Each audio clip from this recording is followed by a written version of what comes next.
Hey Bookends! Welcome to a 10-minute check-in. I'm 10.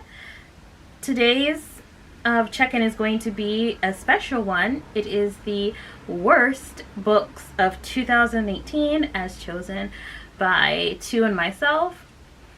We watched Olivia's Catastrophe. We're going to leave a link to her video in the comments and hopefully in the card above. But we watched her video about the worst books of 2018 and we decided we should do one too. Now, just to let you know, every book on this list is either a 2 or a 1. We're going to go through the 2s first, and it takes a lot to get a 1.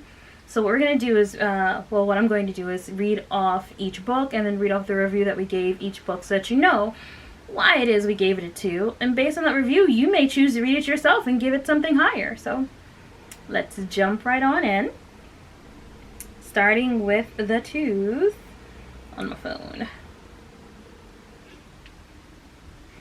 And this is in no particular order. It's not in the order that we read them. It's just there. Okay, so the first 2-star read we have is Here and Now and Then. That is by Mike Chen. And the review we gave to that was, "This book wasn't bad, but it certainly wasn't what I expected. Anyone looking for a solid sci-fi read, you should probably look elsewhere. Here and Now and Then is as much science fiction as Outlander is, which isn't necessarily a bad thing if you enjoy only mild science fiction elements in the stories you read. Ken is essentially a time cop charged with the stopping of bad guys who try to change the timeline. He gets stranded in 1996 and is eventually rescued 18 years after starting a family. Since he created a person, his daughter, who should not exist, Ken must figure out a way to save her life before his former colleagues can kill her due to her being a timeline contamination. More contemporary than science fiction." And so basically this book got a 2 stars because the blurb made it sound like this was an action book. You know, it's a man who created his family and he's doing the best he can to save his daughter. When really it was more of a contemporary book. It was a man who was trying to save his daughter through emails and motivational speeches. You know, like, you can do it, honey. So it wasn't really action filled. I felt like it was misleading. The blurb was misleading. Next one. New Sons, original speculative fiction by people of color. So that got 2 stars. It was an anthology. Our review was, New Sons takes dynamic authors like Stephen Barnes and Chinelo Onwualu and places them all in one book for the reader's enjoyment. My only complaint was that I wish I could have enjoyed it more. Most stories came off as lukewarm ventures and lackluster attempts at world building. In truth, Come Home to Atropos by Stephen Barnes was worth the read for me. So the problem with this book wasn't that it was bad, it was that we had so many A-lister names in it, and the stories didn't match up to the names. It's not that the authors weren't writing like themselves, but they weren't writing well. It just seemed like these authors had essays or short stories that they had written earlier on in their career, and when someone suggested that we make a book, they just kind of pulled them out the rack or, you know, pulled it off of the hard drive that they had from 2008 and handed it to someone and said, "Here you go, this is yours." And so they weren't the best, and because there were so many A-listers listed on this book, I expected more. Next one was Geek Arella by Ashley Poston. The rating we gave for this one: we really wanted to enjoy this book, but at the end of the day, it just fell flat. A Cinderella-esque story, the inner monologues of the lead protagonist were so annoying. If we had to read one more wholly blank Batman, the book would have ended up as kindling. Danielle was unbelievably immature one moment and then ready to take on the world the next.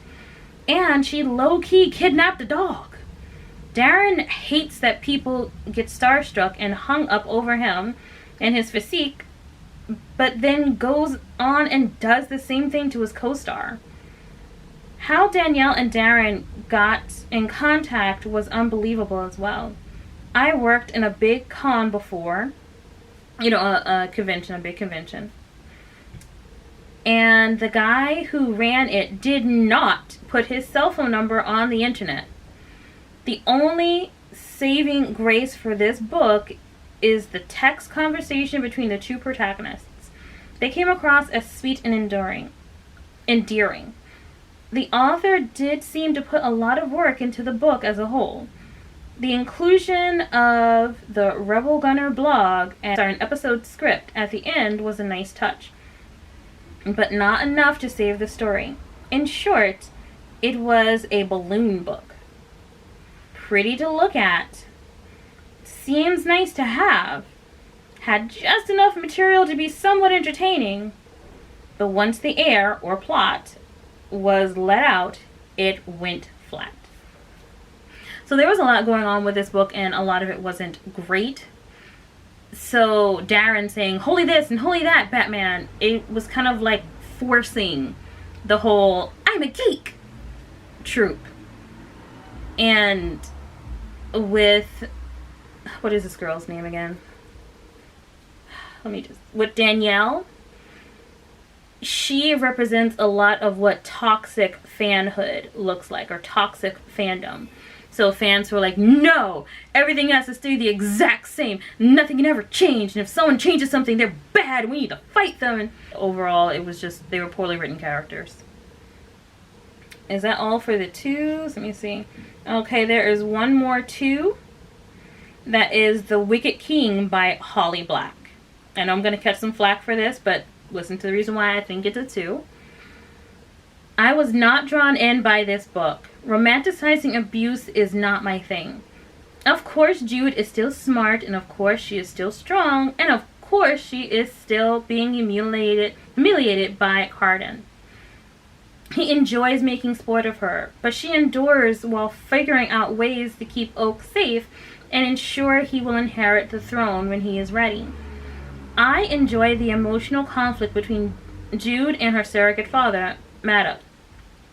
She loves him despite him murdering her parents, and he still loves her, even after she poisoned him, non-lethally. Taryn, her twin, has always been as likable and trustworthy as a wet paper towel from the dollar store. Jude cares more about everyone, and Jude cares about everyone, and Taryn cares only about herself. The only completely likable character is Vivi, Jude's oldest sister. Carden makes a horrible king, and somewhere along the line, Jude is kidnapped by the Queen of the Undersea. That part of the book was boring and hard to get through. Jude, of course, sleeps with Carden in the book, and of course falls in love with the man who has abused her since they were children. Once again, not a fan of abuse culture. Not sure if I'll be checking out the third book in the series, but I do wish the second one had ended better. So basically this book kind of glorified abuse culture. Carden was horribly abusive towards Jude, and Jude's glory was kind of in taking it and dishing it back out. Like, haha, I can take it and I can dish it. That's not cool. That's not how a relationship should be. It shouldn't be, I'm gonna slap you and you're gonna punch me. It's like, I don't care if he slaps me because I can punch him back. That's not a relationship. That's two people abusing each other. So that's not cool. It was basically glorifying abuse culture. And it was hard to like the other parts of the story when every time Carden seemed to enter the room, it was, to me, I felt tense every time they were in the room together. And not tense in a good way, like, oh, will they kiss or something like that, but tense in a, what is he going to do to humiliate her now? What is she going to do to retaliate? It wasn't good. let's move on to the 1-star reads. Once again, I know some people are going to be upset about this, but it's true. Okay, so first 1-star read is Queen of Nothing by Holly Black. So that's the 3rd book in the series, in the, what is that, the Air Folk or something like that series? Folk of Air series. Queen of Nothing by Holly Black is a frustrating mix of satisfying and infuriating. Main character Jude remains strong and independent until Carden enters the scene. It feels as though every few seconds we're being told how insanely beautiful he is. Yes, we know he's really cute, Holly. We get it. And the use of his poor upbringing as a reason as to why he is abusive towards Jude is enabling and dismissive. Just because his mother was needlessly neglectful and his father cruel, that doesn't give him the right to behave abusively to Jude. And making it out as though Jude's strength comes from not just how much of his cruelty she can stand without breaking, but also how much she can dish back out, makes it sound as though victims should feel strong for continuing to take abuse. As an adult, I can read these things and take them with a grain of salt. But also as an adult, I can see how problematic this can be, it's aimed at young adult readers and preteens. I can honestly say that I loved the ending and enjoyed the series, but I would not recommend this book nor this series to anyone, and will most likely be unloading them in the future. So, this once again helped to perpetuate that abuse culture again. So, to give you an example of it in this book, Jude is pretending to be her sister. She walks into court, and Carden knows that it's Jude. He knows that she's not her twin sister. And so one of the suggestions he makes is to strip her naked in front of everyone. Like, it's always something with them two, and it's not something good. Like, it's always something debasing or dehumanizing or humiliating. It's not playful banter. It's not enemies to lovers. It's literally abuser to abused. And it seems to be the author keeps trying to stress that Jude is so strong. She's a warrior. She can fight anybody. But when it comes to Carden, that's not the case. But her strength when it comes to him is being able to take what he dishes out until she's ready to dish something back. That's not the kind of message that you want to provide to younger readers who are probably just developing relationships, if even that. You don't want to tell them that their strength is not in being able to leave a bad relationship before it gets worse, but instead in putting up with a bad relationship and dishing stuff back out. Like, nah, bro, you abusing me, we done. I'm not sticking with you to figure out what I can do to you, and then we just get back. No, that's not cool. Abuse culture is not cool. Please, in 2020, please, authors, do not do abuse culture. It is not cool, especially in YA. Young adult, because you know that preteens are reading this, you know that teenagers are reading this, you know that young adults are reading this. Don't make abuse culture cool. It is not. Okay, rant done. Next one. Okay, the next 1-star is The Similars by Rebecca Hanover, and the review for that is: have you heard of the old saying, too many chefs in the kitchen ruin the stew? Well, The Similars by Rebecca Hanover seems to prove the opposite true. Too many ingredients and an undertrained chef definitely ruin what could have been one delicious stew. It lacked all character development, choosing instead to concentrate solely on the plot and how the characters arrived at it, for the reader to look forward to. The ship is also undesirable. It is incredibly easy to see who the protagonist's love interest will be because, you guessed it, he argues with her and treats her all around poorly in the beginning. The author throws in a semi-tragic backstory for why he's a jerk, but it doesn't excuse his behavior. And the big reveal at the end could not only be easily seen miles away, but was done in a way that left me wondering why I even purchased this book in the first place. At the end of the day, the author brought together a plethora of lifeless, unlikable characters and a handful of poorly executed YA tropes, and a hastened plot to provide the first novel in what appears to be a blockbuster series. Not recommended. So once again, we have this quote-unquote enemies to lovers trope, but in actuality, this is abuser to lovers trope. And it seems to always be that when these authors write books where the one character is abused and the other one just takes it until they magically fall in love, they always have these tragic backstories for the person who's abusing.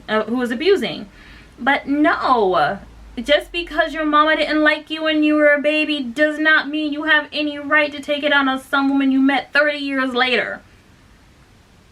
Like, seriously, it doesn't make sense. Making a protagonist's love interest a jerk, an all-around mean and abusive jerk, and then saying, oh, well, we feel bad for him and we can dismiss how badly he behaves because he had a hard childhood, is not cool, because once again, these books are aimed at preteens, young adults, teenagers. This book is set in high school. And so as an adult, I know this ain't cool, but as a child, if I was reading this and forming my opinions, I might think that this is okay, and it's not. Please leave abuse culture in the past, please. So yeah, that was definitely a 1. Next up for the 1s is Black Leopard, Red Wolf by Marlon James. I don't think it's a surprise to anyone who's actually read this book as to why it got 1, but here's our review. This book was thoroughly disappointing. We wanted to like it, but the writing was paper thin and the characters unengaging. It reads like a rambling old man musing about his glory days in the thinnest, most lifeless way possible. There are no likable characters and the plot is ill-formed. Honestly, can't imagine who this would be recommended to. But with all the hype surrounding this book, we expected more.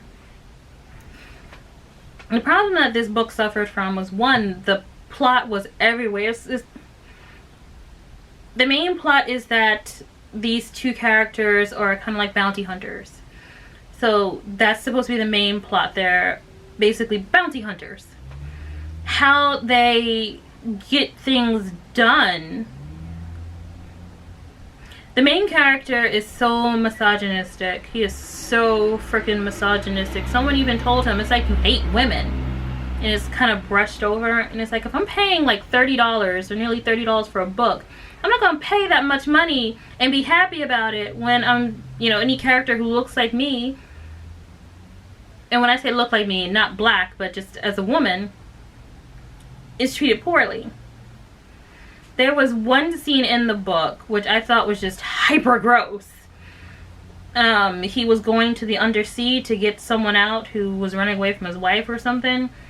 And the woman who was going to get him in there, she was a grizzled old woman. And she was like, the only way I'm going to let you in is if you have sex with me, because the sperm of a young man is going to make me young again. And so they start doing the do. And he explodes all over her. And when he goes down into the water and comes back up, she's like a 7-year-old child running around. That junk is hyper gross. That was nasty. I won't say the sex scenes. Ugh. I had to stop reading this book a couple of times. The only reason why I finished this book was because I paid nearly $30 for it.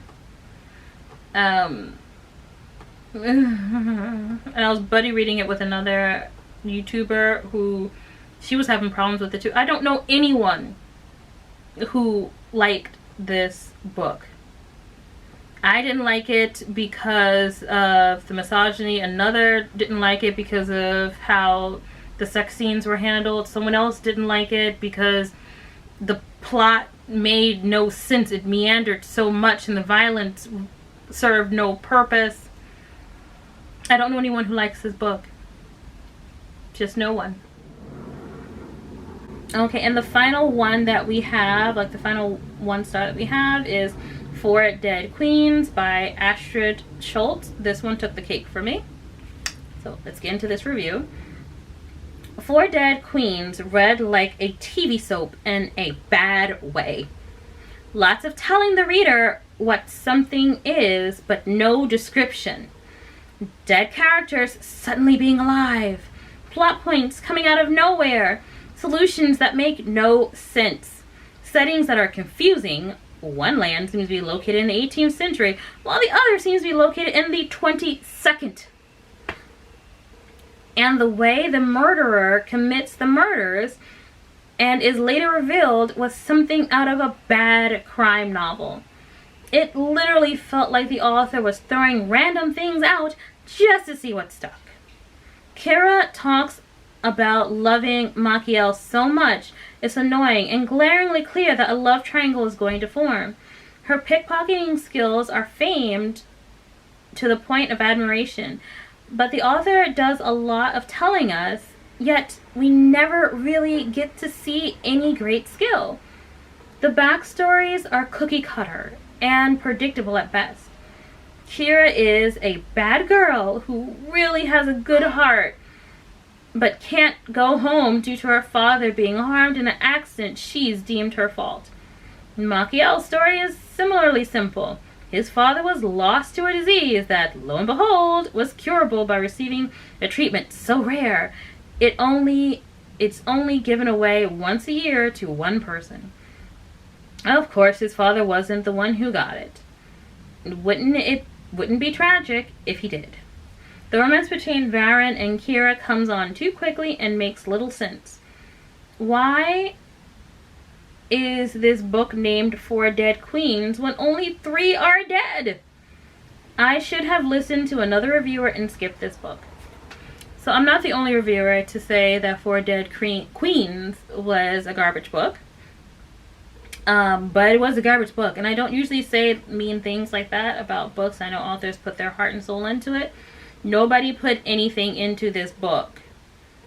Like, anything. There was one point in the book where it's talking about Kira pickpocketing to get a particular device. And it doesn't tell you how she did it. It doesn't even tell you what happened. You don't see any sleight of hand. You don't hear anything about her skill. The only thing that happens is she bumps into somebody and walks away holding it like, hey. And once again, abuse culture, because we have this dude who she's in love with, Machiel, who's the bad boy, and he's abusive in a way that you don't find out until a little bit later into the book, and yet she still kind of sort of has feelings for him. I don't think it's cool. But what really killed this book is that you meet these 4 queens, right, through the book. You don't really get to know anything about them. And so you don't really get the chance to like or dislike or even care. Like, you don't even get the chance to care that these people are dead. And you barely care about Kira. This book was a total waste of space. I was so angry that I paid for this book. So angry. Completely angry. So yeah, that's been the worst books of 2018 as chosen by us. 10 and 2's not here, but chosen by us.